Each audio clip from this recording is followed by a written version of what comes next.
Hello everyone, this is Joni from Designs by Joni L.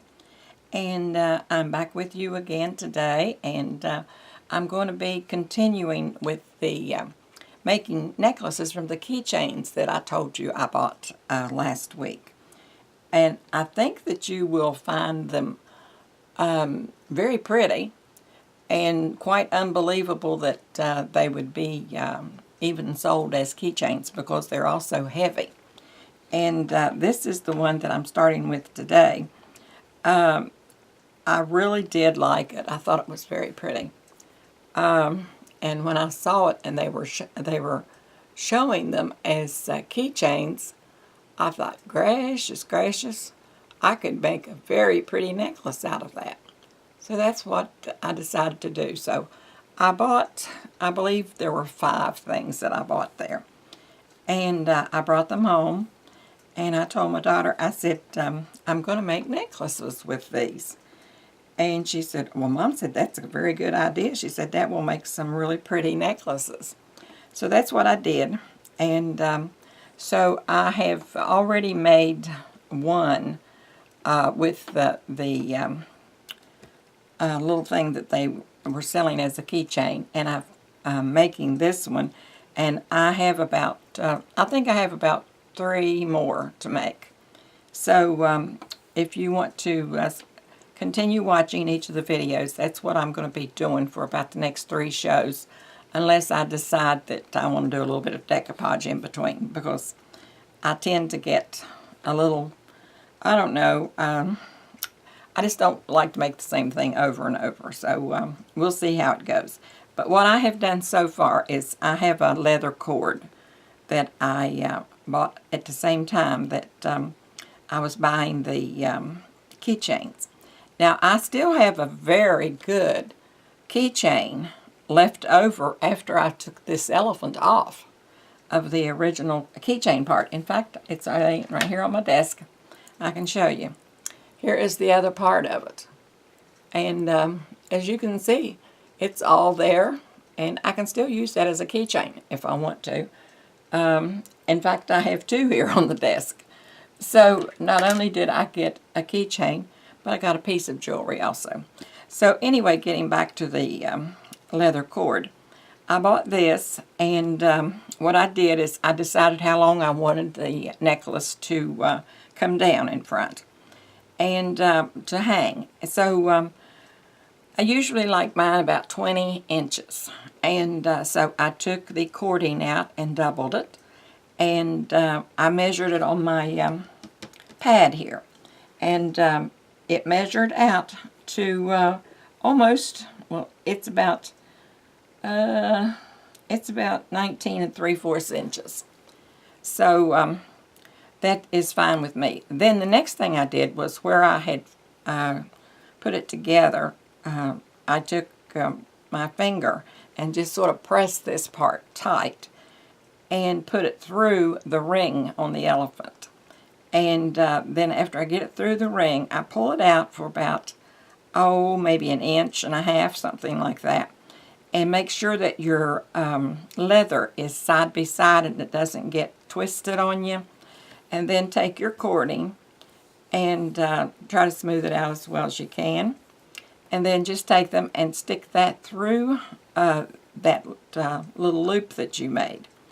And when you get it up here and you start drawing it up, you will take and make sure, I look on the back to make sure that the right one that comes through the right side, and you'll be able to see what I'm talking about when you get yours if you decide to get any of these.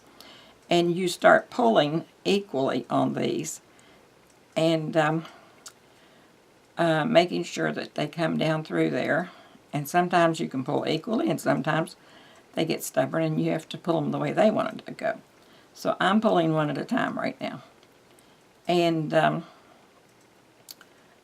pull that until that gets tight right there on your on the loop that was the original keychain was hanging onto the elephant. And you make it tight in there. And you'll have something that looks like this. I don't know why, but I always want to go to my left on this thing, and it's the wrong way. But anyway, I know what I forgot to get. I don't think that this leather is going to go through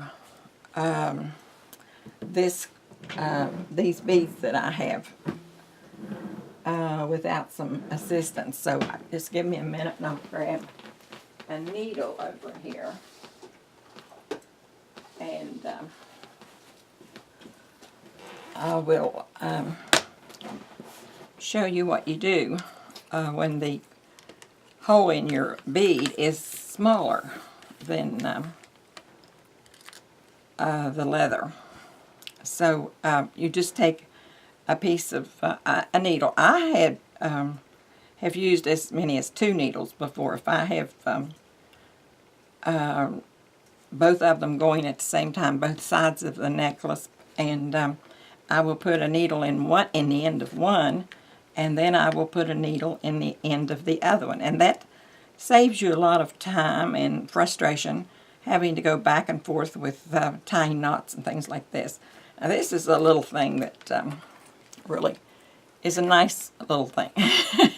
It's a holder for needles, and it's a magnet in there. All that is magnetized.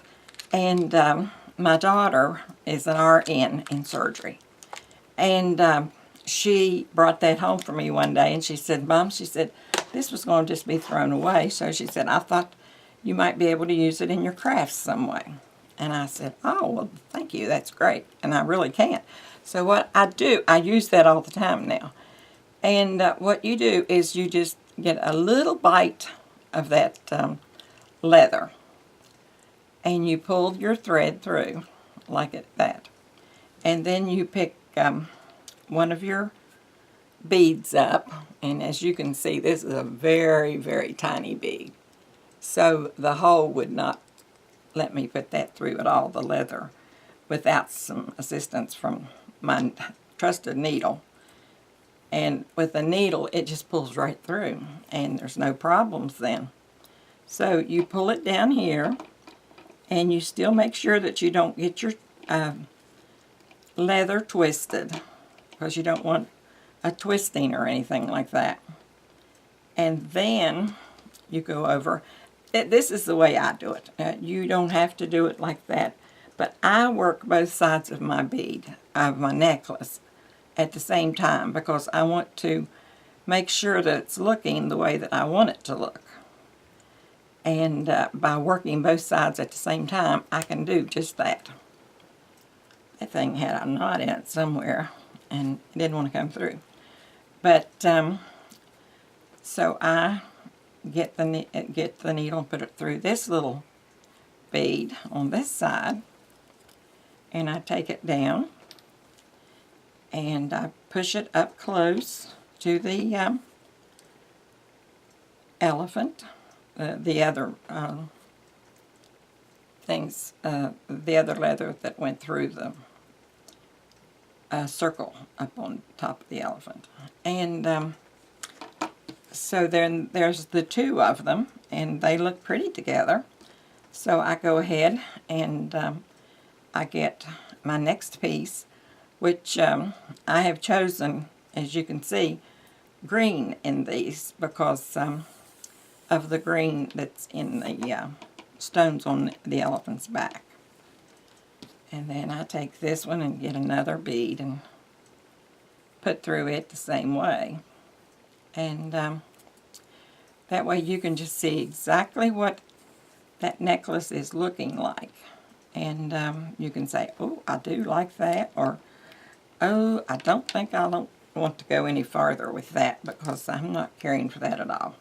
So then these are your spacers, so we know that that would go through quite easily, but we go ahead and keep our needle on, and because the way I have this planned, I'm going to plan on using some smaller green beads like I already have used. So I'm going to keep that needle on there just in case I change my mind, and sometimes I do. I change my mind in midstream, as the saying is. So here's one of the little green beads again. So I take my needle and go through there, and I pull on it, and sometimes they want to do and sometimes they don't. That one doesn't seem to be wanting to go through very much. I think that my knot on my thread is too big, and it's causing it not to want to go through that space. Let me see if I can get it through now, hopefully without it breaking. Yeah, it was the knotting that I had put on the thread. It was too big. It didn't want to go past the other with the leather.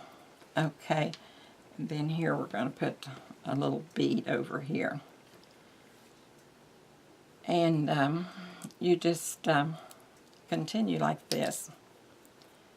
And usually if something starts to not work out, you can figure what the problem is. And some of you guys are probably better beaders than I am, because I'm not that great, but I can make, you know, pretty much what I want to make.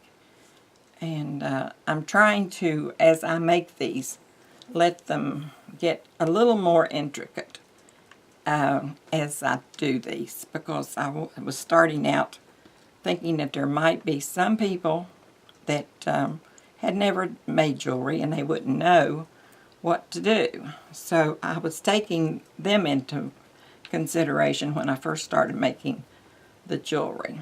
And because I know that from my own life that there are things that you don't know, and you don't understand them, and you appreciate it when someone will take the time to just sit down and tell you about it.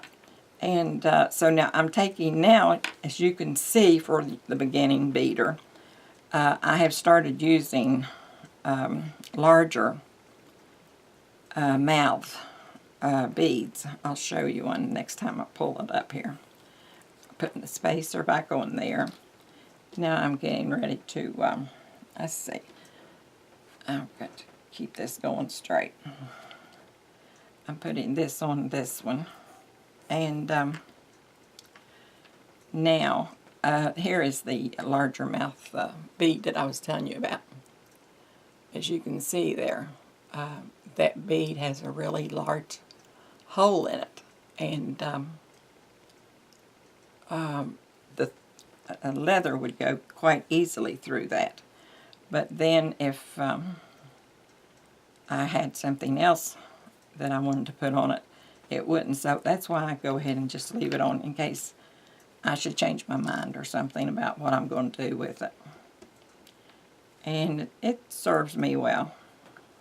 I always try to give a little bit of information for people who are just starting in something, or maybe you've been in it a long time and there's just something that you didn't quite understand or something. You never know. And so I just hope that my tutorials will help you guys to learn how to do things that you didn't know how, or learn how to do them better. Now here we go. This is another green that would not fit through there. So since I left my needle on, I don't have to worry about that, because I can take that and bring my leather right through. And I would be working and working feverishly to get that leather through, and it just would not go because that hole is too little. So rather than just get all disgusted and say, I can't make jewelry, I say use things that help you make jewelry. And that's what the professionals, and I'm not calling myself a professional by any means, but I'm talking about the people who are professionals in clothes making or anything else.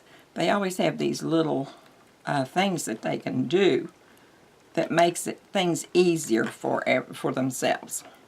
So now this is all I have decided to put on this necklace today, because it is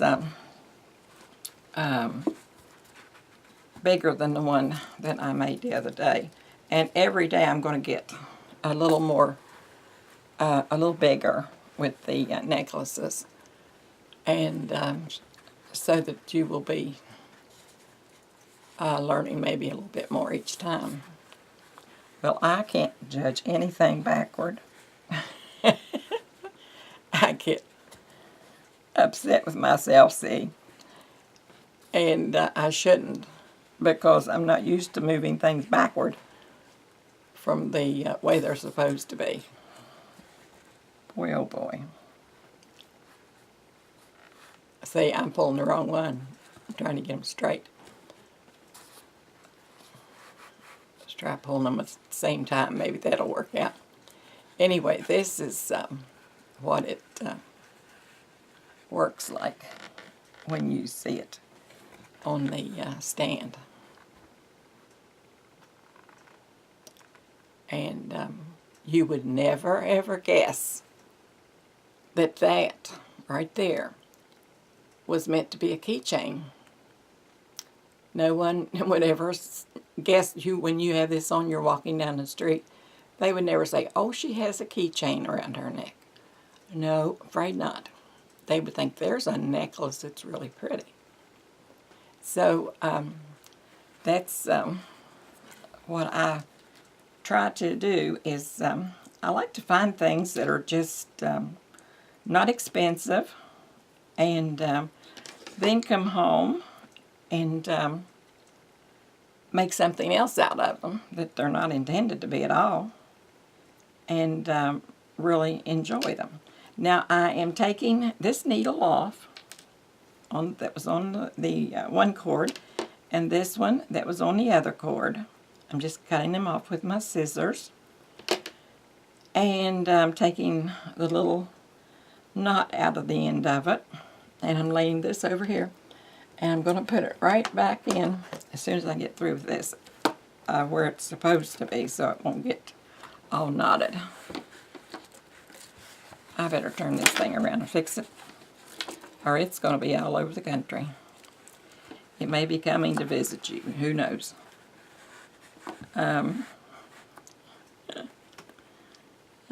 Me.